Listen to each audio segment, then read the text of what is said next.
오늘 본문 말씀은 이제 예수님께서 십자가에서 죽으신 후에 부활하시고 이제 그 직후의 상황들을 담고 있는 말씀입니다.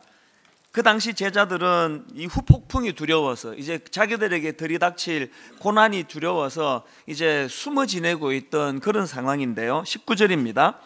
이날 곧 안식 후 첫날 저녁 때에 제자들이 유대인들을 두려워하여 모인 곳에 문들을 닫았더니 예수께서 오사 가운데 서서 이르시되 너희에게 평강이 있을지어다. 또 21절에서도 예수께서 또 이르시되 너희에게 평강이 있을지어다.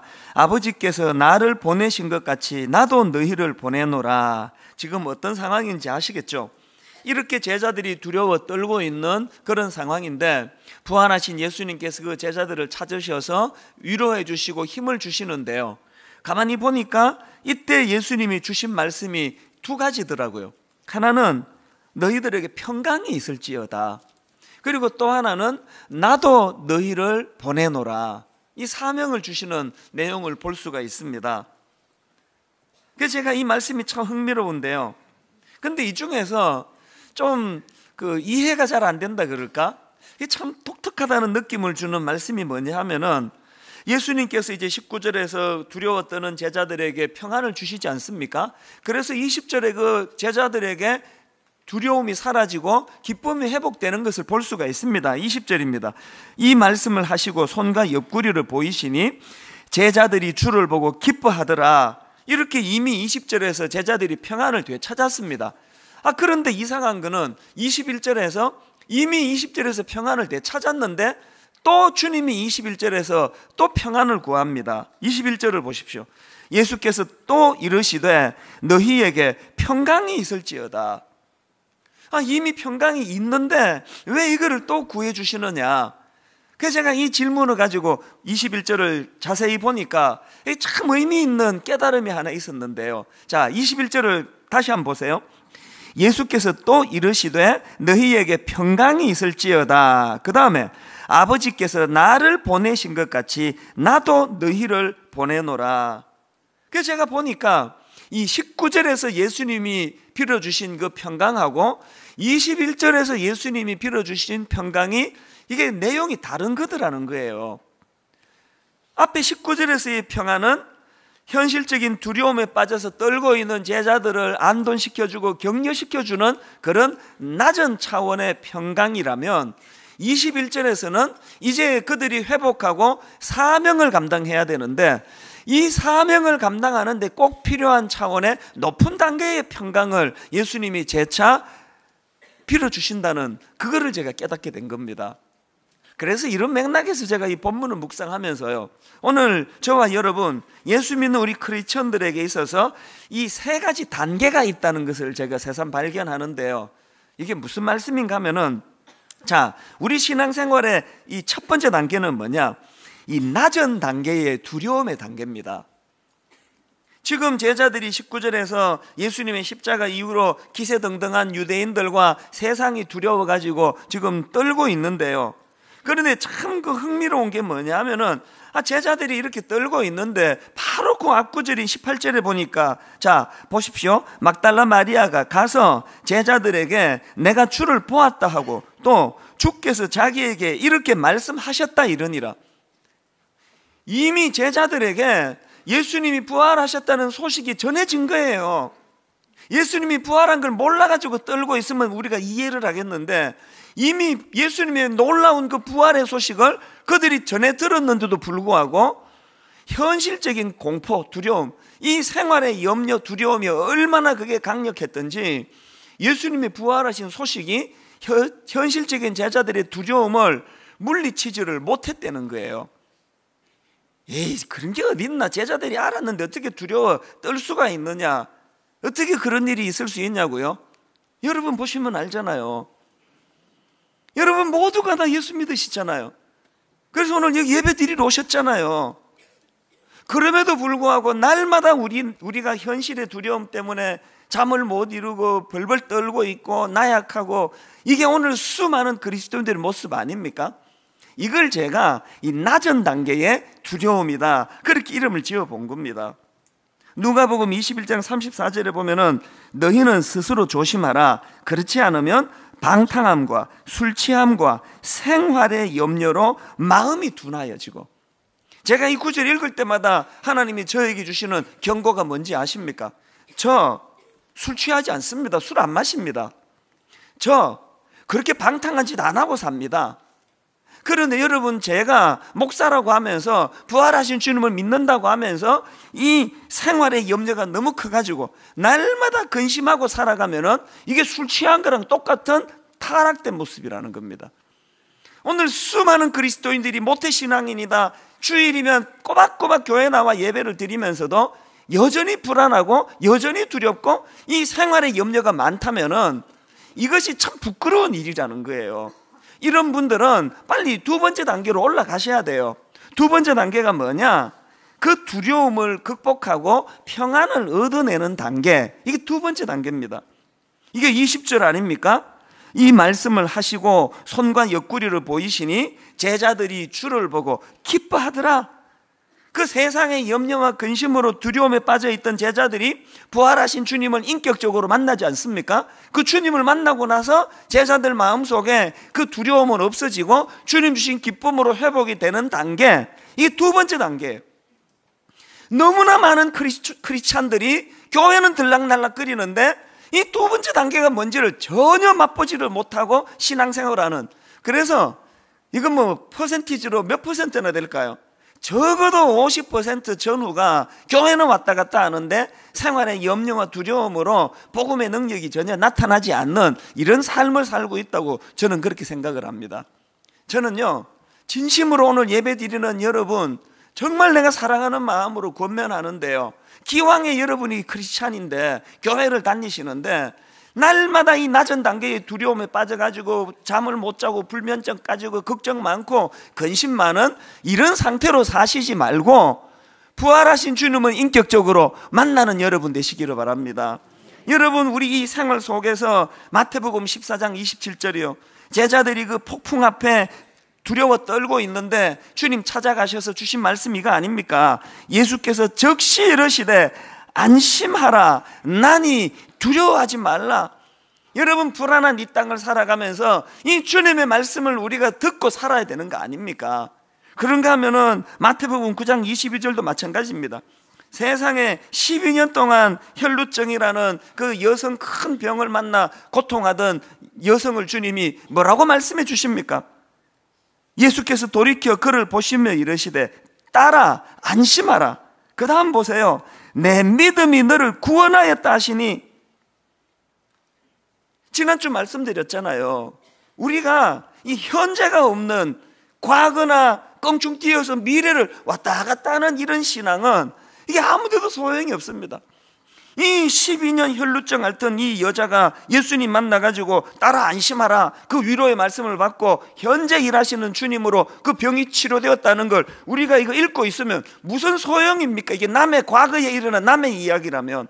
우리가 그 말씀을 읽고 묵상하는 거는 그 과거에 12해 동안 고통하던 이 여인을 고쳐주신 예수님이 I am, 나는 지금 일하시는 주님, 나는 지금 부활하신 하나님이다. 그래서 여러분의 현재 어려운 문제들을 고쳐주시고 치료해주시고 오늘도 여러분 귓가에 딸아 안심해라, 아들아 안심해라, 이 말씀을 누리고 사는 이게 신앙이라는 거예요.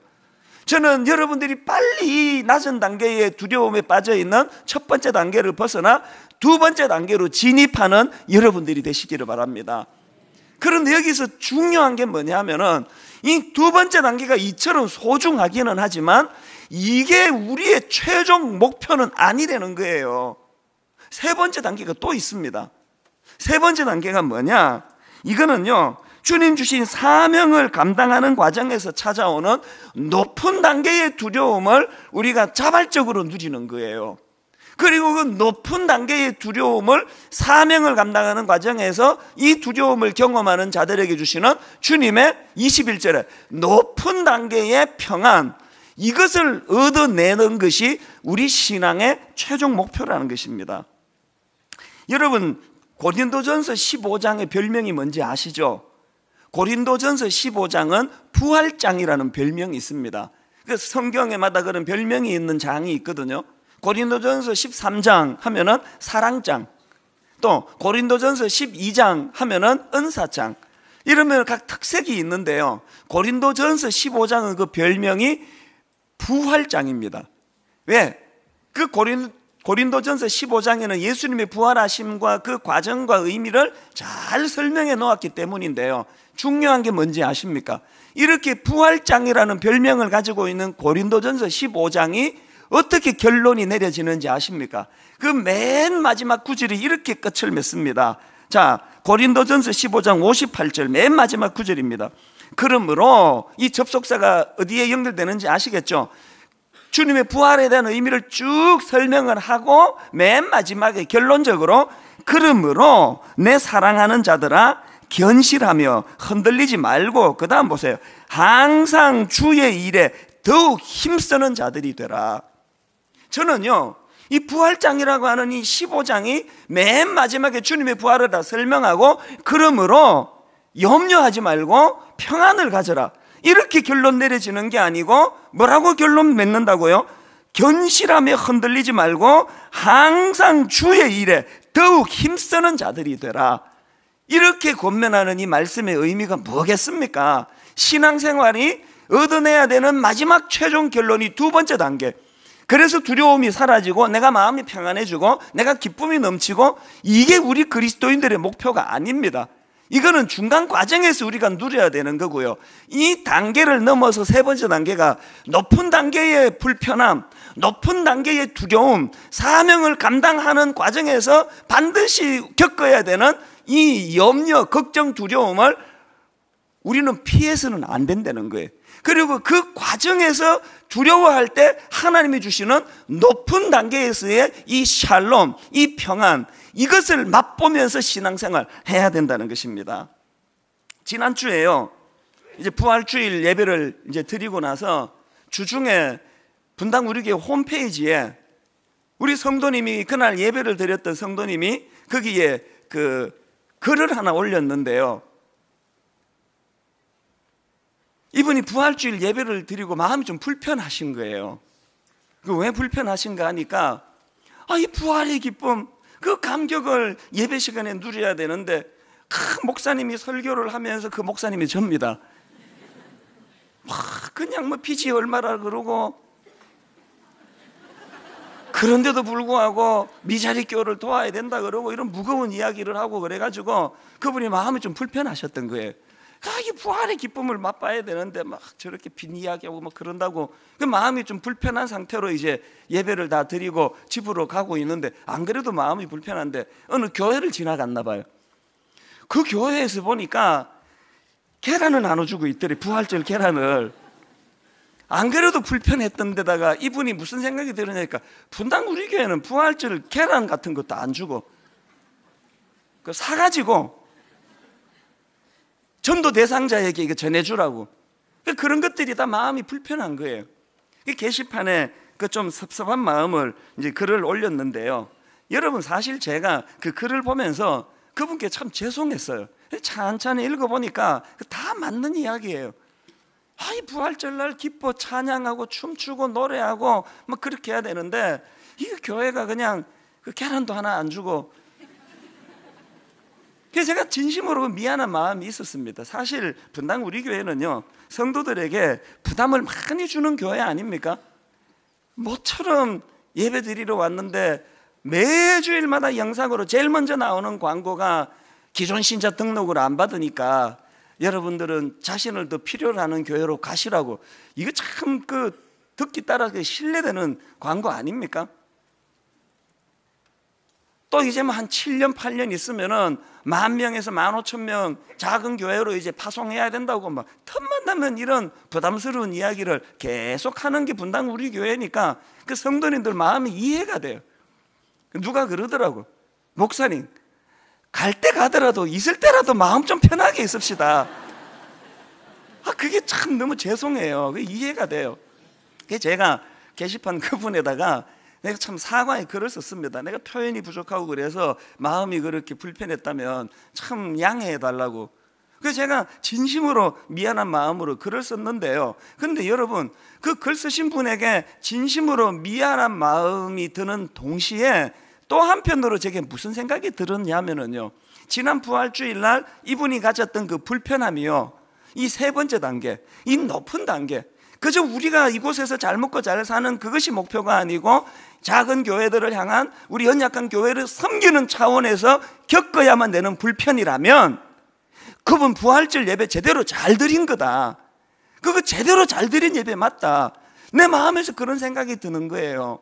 그러면서 제 머리에 떠오르는 게 사도행전인데요. 여러분이 사도행전의 구조를 한번 보세요. 보통 목사님들이 이제 초대교회로 돌아가자 교회의 모범을 설교할 때 주로 인용하는 게 사도행전 2장에 나오는 말씀 아닙니까? 44절부터 나오는 이 말씀 아마 다 익숙하실 거예요. 믿는 사람이 다 함께 있어 모든 물건을 서로 통용하고 또 재산과 소유를 팔아 각 사람의 필요를 따라 나눠주며 날마다 마음을 같이하여 성전에 모이기를 힘쓰고 집에서 떡을 떼며 기쁨과 순전한 마음으로 음식을 먹고 하나님을 찬미하며 온 백성에게 칭송을 받으니 주께서 구원받는 사람을 날마다 더하게 하시니라. 그래서 보통 설교할 때 초대교회로 돌아가자, 교회의 모습을 회복하자, 이렇게 설교하는데요, 그 틀린 말씀은 아니에요. 그러나 이게 지나치게 강조되면 성경의 균형을 깨는 잘못된 설교가 될 수 있습니다. 왜 그렇습니까? 여러분, 사도행전을 하나님이 우리에게 주신 목표는요, 2장을 결론으로 내리기 위해서 주신 게 아니에요. 2장은요, 이 초대교회의 그 회복과 부흥은요, 진짜 주님이 이루고자 하는 꿈을 이루기 위한 과정에 불과합니다. 다 아시지만 사도행전 전체를 요약해 놓은 말씀이 사도행전 1장 8절 아닙니까? 이 사도행전 1장 8절은요, 사도행전 전체를 축약해 놓은 말씀인데 한번 보시기 바랍니다. 오직 성령이 너희에게 임하시면 너희가 권능을 받고 예루살렘과 온 유대와 사마리아와 땅 끝까지 이르러 내 증인이 되리라 하시니라. 사도행전은 이 8절이 압축된 말씀이에요. 그래서 여러분 아시지만 사도행전이 첫 출발은 그들이 발 딛고 있던 예루살렘으로 배경을 시작하는데 사도행전의 마지막은 로마로 끝을 맺는 거 아닙니까?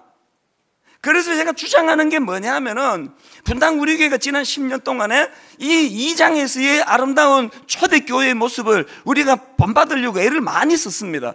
그래서 너무너무 신실하고 인격적이고 좋은 성도들이 모여가지고 참 기뻐 예배하는 좋은 교회가 됐습니다. 제가 여러분에게 입에 발린 아부하는 게 아니고요, 저는 진심으로 하나님 앞에 여러분 때문에 행복한 목사예요. 제가 우리 어머니에게, 미국에 계시는 어머니에게 전화를 드릴 때마다 하는 말씀이 그거예요. 저는 좋은 성도 만나서 복 터졌습니다. 어머니, 저는 우리 성도님들 목회하는데 스트레스가 하나도 없습니다. 저를 힘들게 하는 성도 아무도 없습니다. 어머니 그걸 내가 자랑해요. 근데 왜 1만 성도 파송 운동이라는 이상한 운동을 이 행복한 교회에서 왜 하느냐고요. 여러분 안 나가시면 제가 은퇴할 때까지 여러분과 이렇게 지낸다면 제게 이게 얼마나 기쁨이고 행복이겠냐고요. 왜 해야 되느냐고요. 여러분, 교회는 우리 알콩달콩 행복하자고 있는 게 아니기 때문이에요. 기독교 역사를 다 아시잖아요. 한번 기독교 역사까지 갈 건 뭐 있습니까? 대한민국에 그동안 부흥하고 은혜가 되던 소문난 좋은 교회들이 바로 이 사도행전 2장에 우리끼리 떡에 먹고 나눠 먹고 친교하고 우리끼리 잘 지내는 거기에서 진도가 나가지 않고 머물 때에 반드시 교회는 변질되고 타락한다는 것을 우리가 기독교 역사를 통해서 보고 있는 거 아닙니까? 분당 우리 교회가 지금 너무너무 재밌게 잘 지낸다, 좋은 사람들이 모였다, 우린 서로 사랑한다, 다락방에서 형제보다 더 잘 지낸다, 이렇게 하고 우리가 주저앉아 있으면 우리 교회는 반드시 타락할 수밖에 없는 거예요. 그래서 여러분, 그 낮은 단계의 불안과 두려움에 있던 우리들이 두 번째 단계로 넘어가 하나님 은혜를 누리고 마음의 평안이 왔다면 반드시 높은 단계의 세 번째 사명의 길로 나가야 된다는 겁니다. 이게 1만 성도 파송 운동입니다.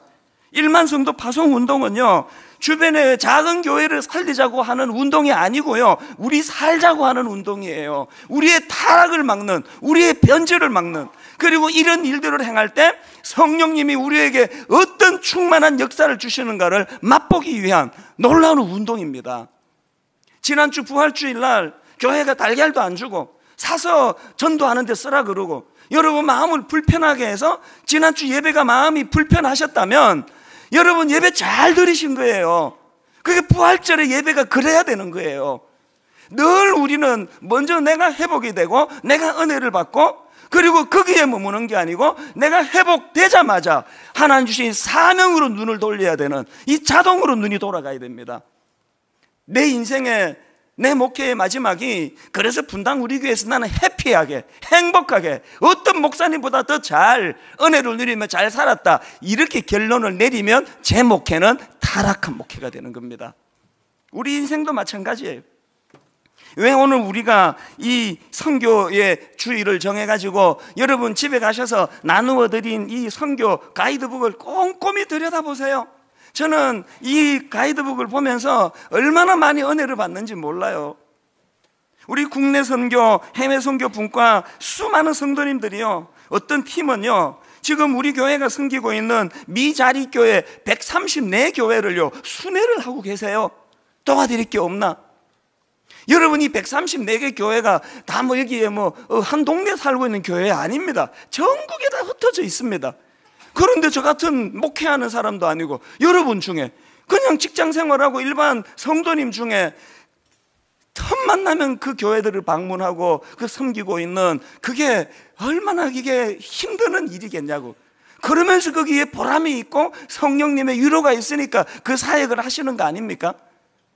여러분, 우리 교회 안에 교정 선교라고요, 일시적으로 잘못을 저질러 교도소에 가 낙심한 분들에게 정기적으로 찾아가 말씀으로 그들을 위로하고 소년원을 방문하고 소년원에서 나온 그 아이들을 도와주고, 이런 일들을 지금 왜 열심히 하고 있겠냐고요.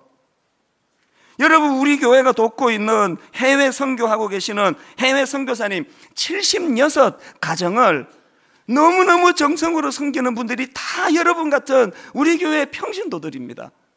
그분들은 뭐 할 일이 없어서 그거 하고 있는 거 아니거든요. 매 여름이면은 그 아까운 여름 휴가를 뚝 떼가지고 해외 단기 선교로 시간을 할애해가지고 그 많은 비용을 들여서 거기 가서 낙후된 지역에 주님 사랑으로 의수를 펼치고 섬기고 지역을 돌보고, 이런 일들을 왜 하고 있느냐고요. 왜 하고 있느냐고요. 이 세 번째 높은 단계에 하나님 앞에 사명을 감당할 때 그 하나님이 주시는 샬롬, 이 평안이 있기 때문에 그 기쁨으로 하는 거 아닙니까? 저는 오늘 이 선교주의를 맞이해서 분당 우리 교회에 더 많은 우리 성도님들이 여기에 있는 선교사에게 동참하고 꿈을 같이 나누고 땅끝까지 복음을 증거하는 일에 쓰임 받았으면 좋겠습니다. 그러나 여러분, 오늘 이렇게 해가지고 회원 많이 모집하려고 이 선교주의를 하는 거 아니에요. 우리가 교회에서 하고 있는 이 선교사에게 얼마나 많이 동참하느냐, 이것도 중요하지만 이것보다 더 중요한 게 뭐냐? 미셔널 라이프, 미셔널. 우리 교회에서 이 미셔널 라이프 혹은 미셔널 처치, 이런 용어들을 종종 들으실 텐데요, 이 미셔널 라이프가 뭐냐? 사도행전 1장 8절을 다시 한번 보시기 바랍니다. 같이 한번 읽어보시겠습니까? 오직 성령이 너희에게 임하시면 너희가 권능을 받고 예루살렘과 온 유대와 사마리아와 땅 끝까지 이르러 내 증인이 되리라 하시니라. 이 사도행전 1장 8절은요 두 가지 균형을 가지고 읽으셔야 돼요. 첫 번째 균형이 뭐냐? 우리가 잘 알듯이 선교는 땅 끝까지 확산해야 된다는 거예요. 내가 발을 딛고 있는 이 분당으로부터 시작해가지고 경기도를 넘어 대한민국을 넘어 아프리카로 중동으로 땅 끝까지 복음은 확산돼야 된다는 거예요. 그런가 하면은 또 다른 한 균형이 뭐냐 하면은 선교는 지역별 차별이 없다는 말씀을 주시는 거예요. 이 1장 8절에 보니까요, 예루살렘과 온 유대와 사마리아와 땅 끝까지 이르러, 여기에 와 또 무엇과 무엇과 무엇과, 이걸 원어로 보니까요 영어로 치면 and에 해당되는 이 카이라는 접속사를 사용하고 있습니다. 여러분 그 영어 문법으로 등위 접속사를 다 하시지 않습니까? A and, B and, C and, D and 할 때 이 and가 등위 접속사 할 때는 A와 B와 C와 D가 차별이 없다는 거예요.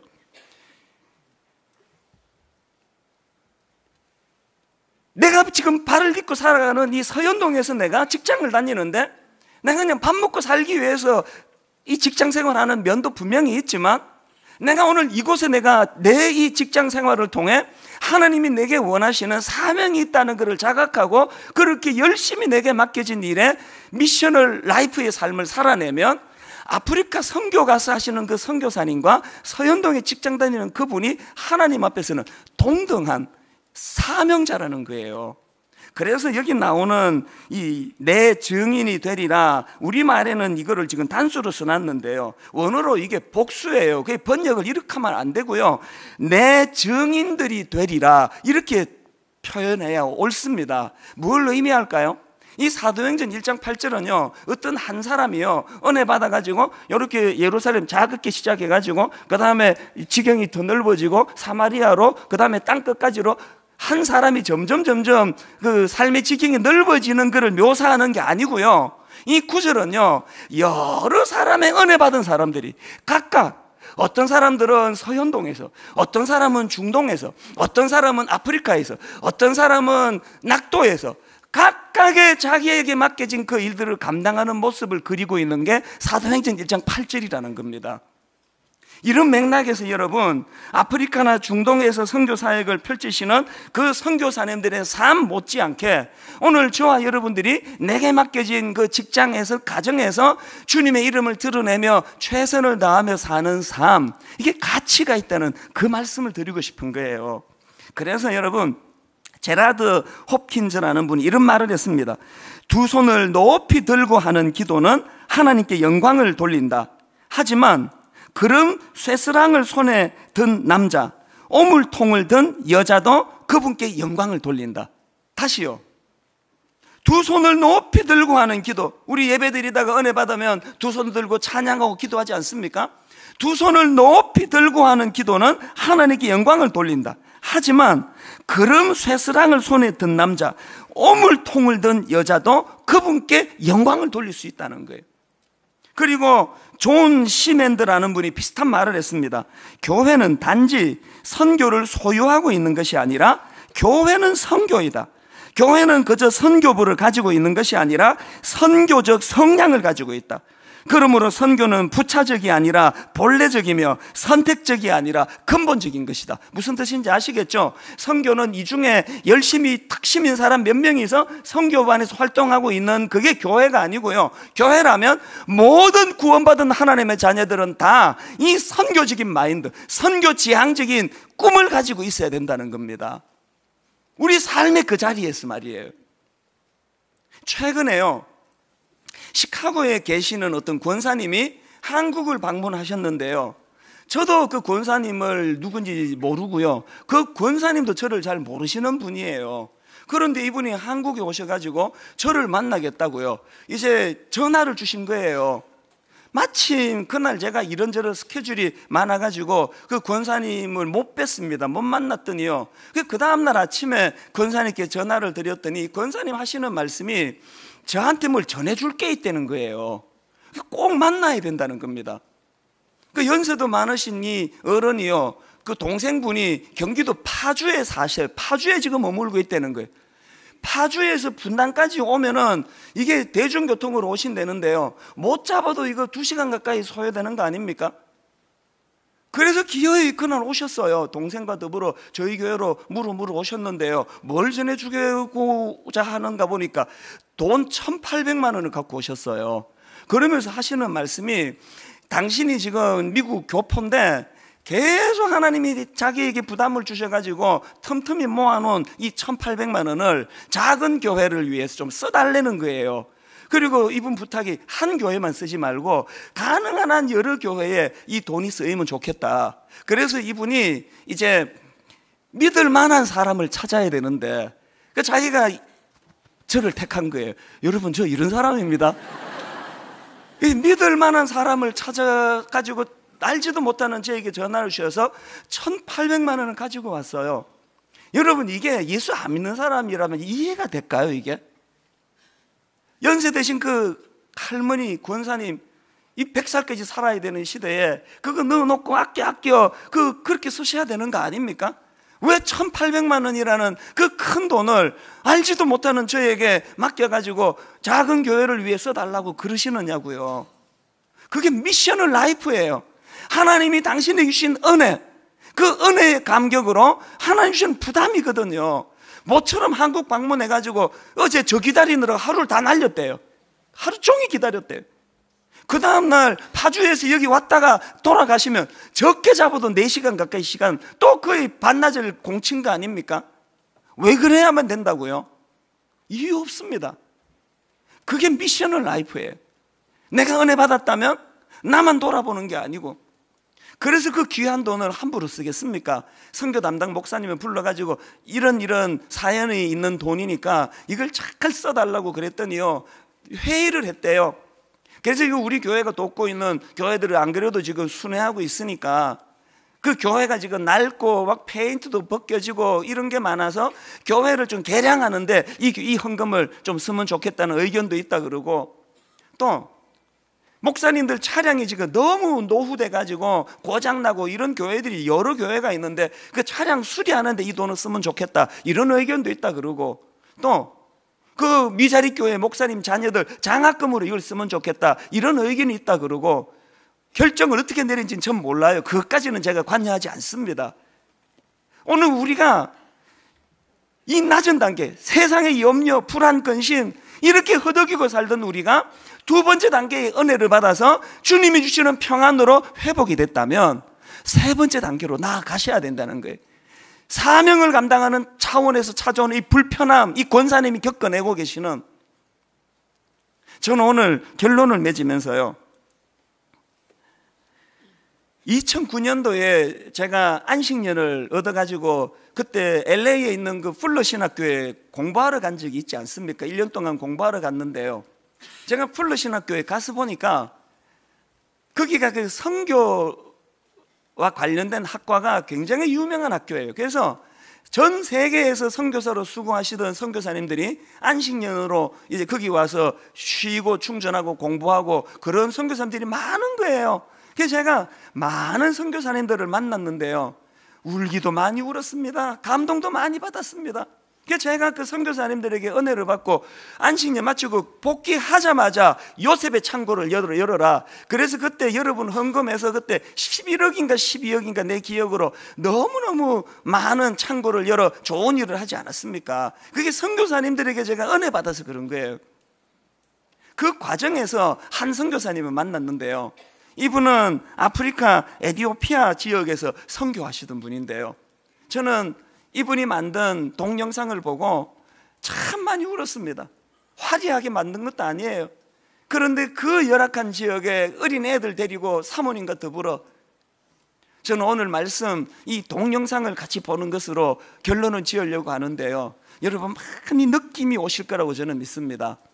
이 시간 혹시 인터넷으로 음성으로 제 설교를 듣는 분 계시면요, 꼭 여러분 영상으로 이 동영상을 보시기를 강하게 권합니다. 같이 보시겠습니다.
그늘에 앉아 죽어가는 나의 백성들, 절망과 굶주림에 갇힌 저들은 내 마음에 오랜 슬픔, 고통의 멍에에 매여 울고 있는 나의 자녀들, 나는 이제 일어나 저들의 멍에를 꺾고 눈물 씻기기 원하는데, 누가 내게 부르짖어 저들을 구원케 할까? 누가 나를 위해 가서 나의 사랑을 전할까? 나는 이제 보기 원하네. 나의 자녀들 살아나는 그날, 기쁜 찬송 소리 하늘에, 웃음소리 온 땅 가득한 그날.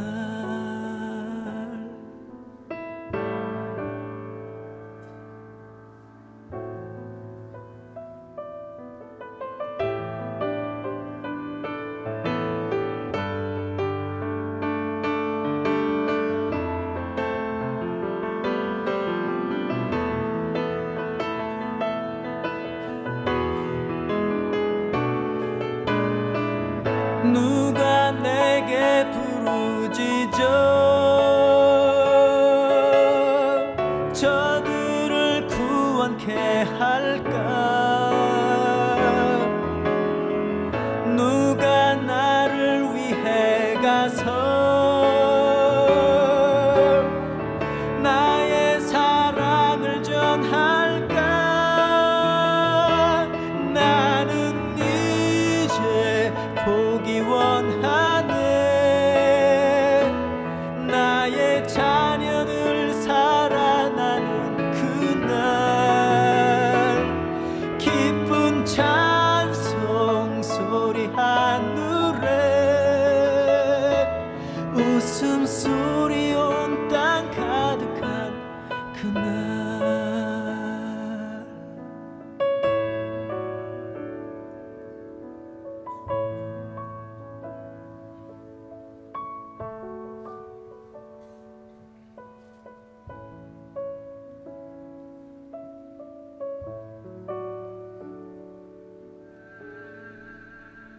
오직 주의 사랑에 매여 내 영 기뻐 노래합니다. 이 소망의 언덕 기쁨의 땅에서 주께 사랑 드립니다. 오직 주의 임재 안에 갇혀 내 영 기뻐 찬양합니다. 이 소명의 언덕 거룩한 땅에서 주께 경배드립니다. 주께서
저는 플러신학교에서 저 동영상을 보면서 참 많이 울었습니다. 여러분, 자기 자식 귀하지 않은 부모는 세상에 아무도 없는데요, 저 선교사님이 저 위험한 지역에 그 어린 아이들을 데리고 갔는데, 제가 저 동영상에서 가장 충격을 받았던 게 뭐냐 하면은, 그 어린 아이들이 자기 아버지와 더불어 저 위험한 데서 자라는데, 그 아이들이 커서 나도 아버지처럼 선교사가 되겠다고. 뭘 의미하는 겁니까? 여러분, 이 세 번째 단계, 높은 단계의 사명을 수행하는 과정에서 찾아오는 이 염려와 두려움이 있는 자들에게 주시는 하나님의 특별한 평강, 이 은혜를 그 어린애들이 맛보았다는 얘기 아닙니까? 여러분, 이 첫 번째 단계로 살아가시는 여러분, 맨날 생활의 염려, 두 번째 단계로 진입하셔야 됩니다. 그런가 하면 그렇게 많은 은혜를 받아 두 번째 단계 평안을 누린다면 이제는 사명의 세 번째 단계로 올라가셔야 됩니다. 저는 오늘 결론을 이렇게 내리고 싶은데요, 예전에 우리가 참 눈물로 부르던 이 찬양이요, 주님 다시 오실 때까지 나는 이 길을 가리라, 좁은 문 좁은 길 나의 십자가 지고. 우리가 이렇게 사명을 향해 나아갈 때 본문에서 말씀하시는 것처럼 성령님께서는 우리를 인도해 주실 줄로 믿습니다. 가사를 생각하시면서 오늘 설교를 또 생각하시면서 함께 찬양 불러보면 좋겠습니다. 주님 다시 오실 때까지, 주님 다시 오실 때 나는 이 길을 가리라. 나는 이 길을 가리라. 그 길이 어떤 길입니까? 좁은 문, 좁은 길, 십자가 없이는 갈 수 없는 길입니다. 나의 십자가 지고, 나의 가는 이 길 끝에서, 여러분 이 은혜를 아십니까? 나는 주님을 보리라. 영광의 내 주님,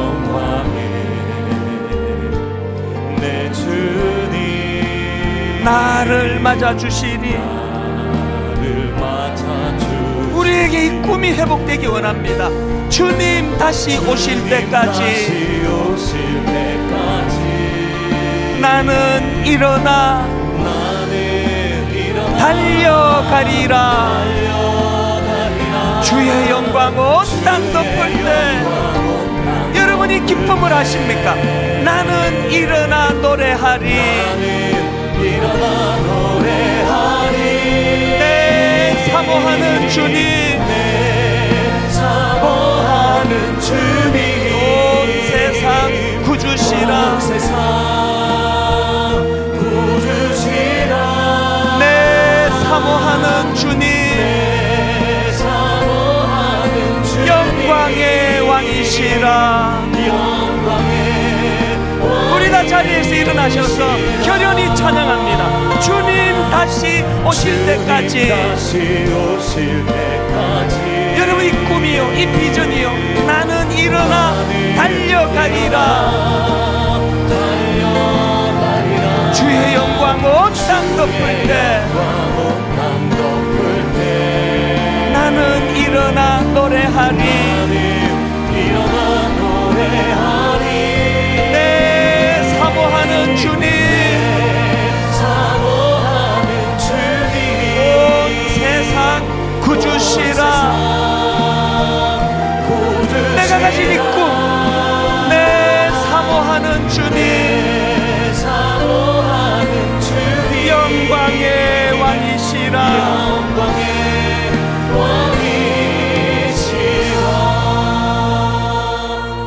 예수께서 또 이르시되 너희에게 평강이 있을지어다. 아버지께서 나를 보내신 것 같이 나도 너희를 보내노라. 하나님, 우리가 이 사명을 받은 감격을 회복하기를 원합니다.